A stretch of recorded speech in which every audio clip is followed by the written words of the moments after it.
Hey, what's up you guys? This is Sentai22 here. How you guys all doing? And today I'll be talking about my thoughts on Power Rangers Ninja Steel, the first episode that just came out yesterday. I just watched it now via Nick.com website.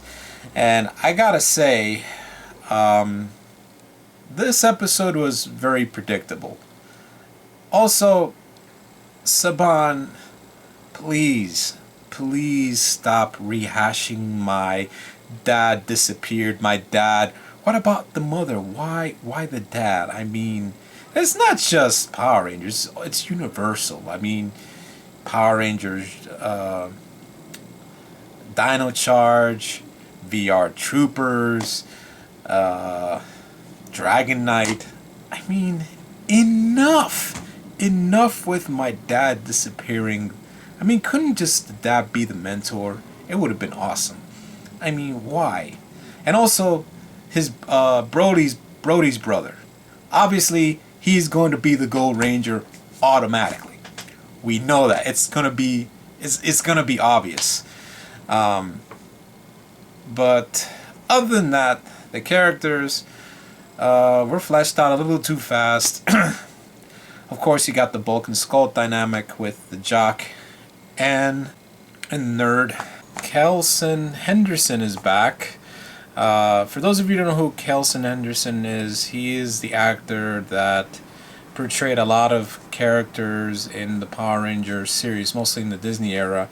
He played Boom in Power Rangers SPD. He played Mig, which is kind of ironic considering which I will be telling you guys in about a few.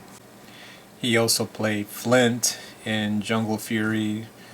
He was the little bug that was kind of like the announcer, you know, telling the highlights of the fights, the Megazord fights. And he was in the Jungle Fury, the last episode. He played a lot of numerous monsters throughout the Power Rangers series. It's great that he's back in Power Rangers again, really awesome. But a lot of people, of course, you guys already know where I'm going with this, okay? You know where I'm going with this is the monsters, the monster of the week. Why did they use a feared cat? Like, look, don't get me wrong, Power Rangers is known for reusing a lot of old monster suits, some of them modified to look completely different.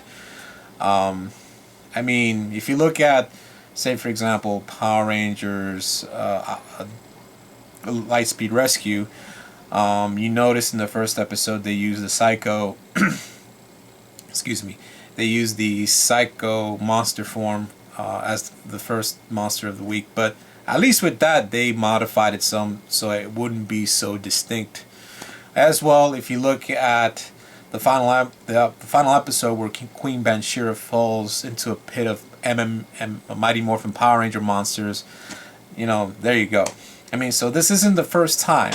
I mean, matter of fact, this is like the second time I've seen Necroli in this series. I mean, she was in prison, now she's out, you know, going to her favorite TV show. If you look at the audience, I mean, it's so funny. I'm going to show you guys the picture right there now. If you look at all the way to the left side, you'll see, I believe that's Snapper from Jungle Fury. Right in the middle is Camdor from Operation Overdrive. What was it? Broodwing without the container from Power Rangers SPD.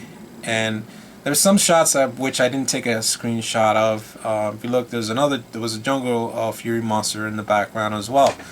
So yeah, I mean, it's cool. It's cool to see something like that. I mean, now what I find surprising is that the reused monster suits are in pretty good shape, considering that Operation Overdrive, Jungle Fury ended so many years ago. You would think they would have damage on the sides. I mean, obviously they patched it up a bit, but obviously it looked like they were doing like a 10 10-year anniversary of a certain Power Ranger series. So that's pretty cool to see that the monsters are kept in very good shape. I mean, it's a little debated. A lot of people think, oh, it's just Easter eggs, yay! But if you look at it from a producer's perspective, you'll notice that a lot of them, oh, there's a lot of monster suits. Well, what should we do with them? Oh, well, we should just put them on Power Rangers. You know, they won't notice. But the thing, I mean, I got no problem with it, to be honest. If they use a monster suit for something like the audience or something like that, or the fact that, you know, that cool scene where in the Intergalactic TV show where they fight to see who's the strongest to get the ninja star out of the rock, you have the Venjix body versus the Fear Cat. I mean, that was pretty cool, I have to admit. That was pretty cool. But the thing that I'm a little bit iffy about is that they could have used, or at least, look, they could have at least repainted the Fear Cat suit to something, or at least modified it.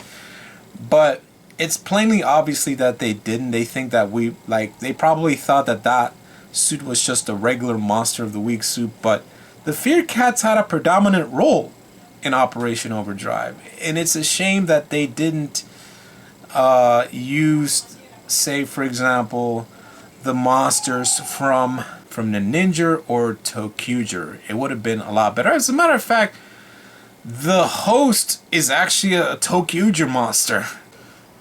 Like, hello, why?